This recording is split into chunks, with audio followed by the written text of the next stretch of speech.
So what is euthanasia? Well, euthanasia comes from two Greek words, eu, which means good or easy, thanos meaning death. So together we get the definition of easy or gentle death.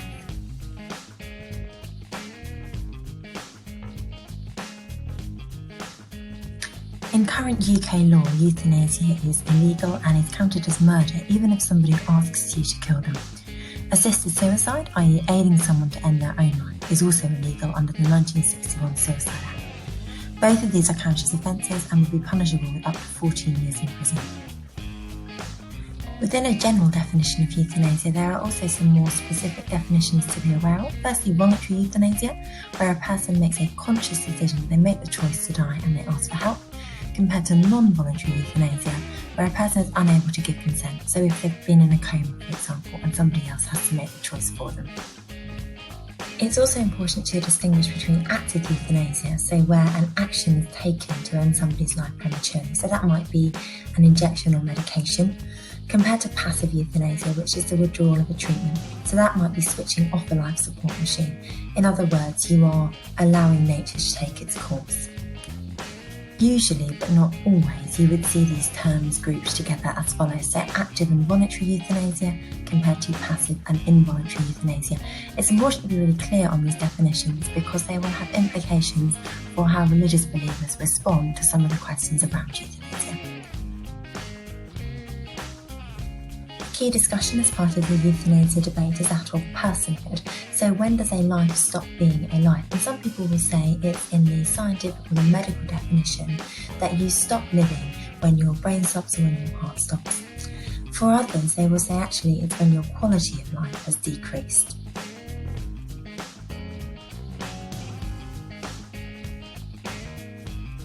Some Christians will be against euthanasia, particularly active euthanasia, because they will say that it's seen as playing God. They might use the example from the book of Job, which says the Lord gives and the Lord takes away. And say actually we just need to accept that when your time comes and we shouldn't interfere. In 1980, the Roman Catholic Church published a document called the Declaration on Euthanasia, which is still referred to today. And it says intentionally causing one's own death is to be considered as a rejection of God's sovereignty, so God's control and loving plan. So generally the Roman Catholic Church would be against euthanasia because they believe in the sanctity of life. Other Christian arguments against euthanasia could be taken from the 6th commandment, so the 6th of the 10 commandments, which says do not kill. If euthanasia is seen as murdering, as taking away somebody's life, then Christians would be against it. It also goes against the precept of preservation of life in natural law, which is followed by Roman Catholics particularly. For Christians, they would look to the teachings in the Bible, for example that in Corinthians, which says our bodies are temples of the Holy Spirit, and so we should love and care for our own life rather than end it prematurely. They might also refer to teachings in Ecclesiastes, which say there is a time to live and a time to die, again committing their lives to God's plan. Christians might also look for some practical advice on how to cope in their suffering if they are against euthanasia and say, well, because Jesus was incarnate, Jesus lived on earth, he understands what it's like to suffer, and that might give them hope and comfort.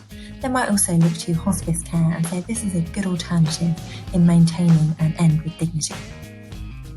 Other Christians might support certain types of euthanasia in certain situations. So for example, by using the doctrine of double effect, which says, well, so long as your primary intention is not to end somebody's life, let's say you give them drugs that relieve pain and the secondary effect is their premature death, then that might be acceptable. Christians might allow euthanasia based on the teachings found in Matthew 11:28, which says, come to me all who are weary and I will give you rest. This is highlighting the compassion and mercy of God. They could support this with the golden rule of Matthew, so love your neighbour as yourself, to say that you would not want people to suffer if you care about them. The teachings in Genesis that say that we are made in the image of God, imago Dei, could also be used to support euthanasia, because it suggests that God has given us a reason and conscience, and with that we have developed science to allow euthanasia, and therefore we should use the minds that we've been given and the technology we have.